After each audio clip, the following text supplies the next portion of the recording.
and beyond, it was commonplace for executives to spend weeks in retreats to create a strategy over months that looked a decade into the future.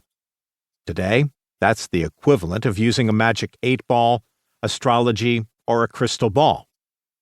Sentient Strategy is based on personal and business self-awareness, intended to create a strategy in as little as a day, with the intent of looking only 12 to 18 months into the future.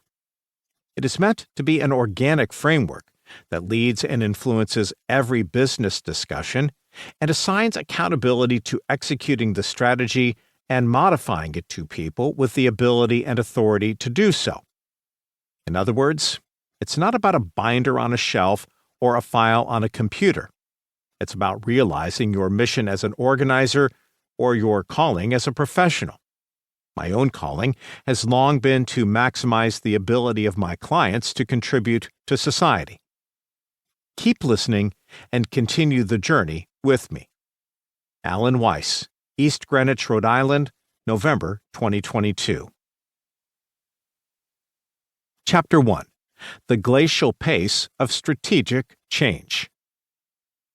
We've equated strategy with hard work, with the need for expert outsiders who earn their money by taking a long time with a lot of people to provide air cover for executives with their boards.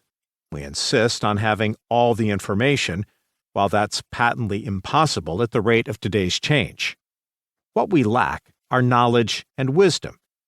The terminal moraine of this glacier has been the demise of Sears, Toys R Us, GE, broadcast television, and other organizations which went as far as they could with ossified techniques and then retreated or collapsed. Origins. The term strategy is derived from the Greek strategos, which means general, but it wasn't applied in Greek commerce or common language. The discipline of strategy is from the 1950s, and aside from the famed Peter Drucker, was promulgated by people such as Philip Selznick, Alfred Chandler, Igor Ansoff, and Bruce Henderson. Militarily, it was used in discussions as early as the late 18th century, but it was not applied to business until the mid-20th century. The chicken/egg question answered. Which came first, strategy or action? Did we begin with long-term goals or short-term efforts? Unequivocally, it was the latter, because people, and plants and animals, need to eat.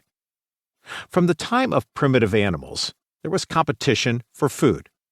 The worst competition was between those organisms which were identical in that their food sources would be the same. The competition was studied and researched in 1934 by Professor G.F. Gause in Moscow. Different species pursued different food supplies, but identical animals pursued the same supply. Thus, competition between life forms predates strategy. The same dynamic applied and applies to humans. Millennia later, this is still true.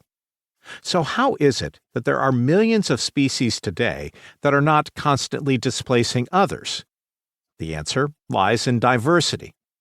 The more abundant the environment, the more opportunity for an organism to achieve a specialty and flourish.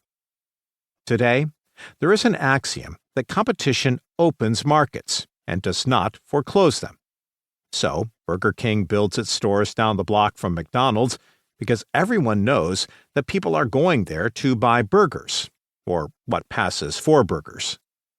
Neither the early primitive animals nor Burger King were and are engaged in strategy for such survival. But you probably do know who recognized this and documented it long before drive-thru: Charles Darwin.